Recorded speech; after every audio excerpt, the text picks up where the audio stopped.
Chapter 45 verse 12లో కూడా ఈ విషయాలు ఉన్నాయి. చూడండి, ఒక్కొక్క దానిలో ఒక్కొక్క ప్రత్యేకత ఉంది. 1-2 భాగం మాటలు కలిసినప్పటికీ ఏదో ఒక ప్రత్యేకత ఉంది. ప్రతి దానిలో కూడా ఒక ప్రత్యేకమైనటువంటి విషయం అనేది గమనిద్దాము. యెషయా చాప్టర్ 45 వర్స్ 12 12వ వచనము.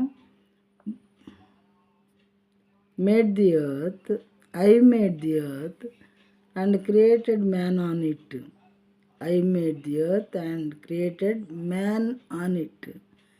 It was my hands that stretched out the heavens, and I commanded all their hosts. భూమిని కలుగజేసిన వాడను నేనే, దాని మీదనున్న నరులను నేనే సృజించితిని. ఆకాశాన్ని భూమి నేను ఒక చోట ఉన్నది. ఇక్కడ భూమి తర్వాత భూమి మీద ఉన్నటువంటి నరులను కూడా నేనే చేశాను. నా చేతులు ఆకాశములను విశాలపరచెను. నా చేతులు ఆకాశంలను విశాలపరచాయి, అంటే స్ట్రెచ్ అవుట్ చేశాయి. వాటి సర్వసమూహమునకు నేను ఆజ్ఞ ఇచ్చి తిని.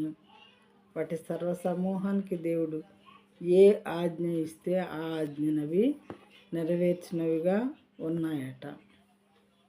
మానవులమైన మనము మరి దేవుని మాట వింటున్నామా లేదా మనల్ని మనం పరీక్షించుకుందాము.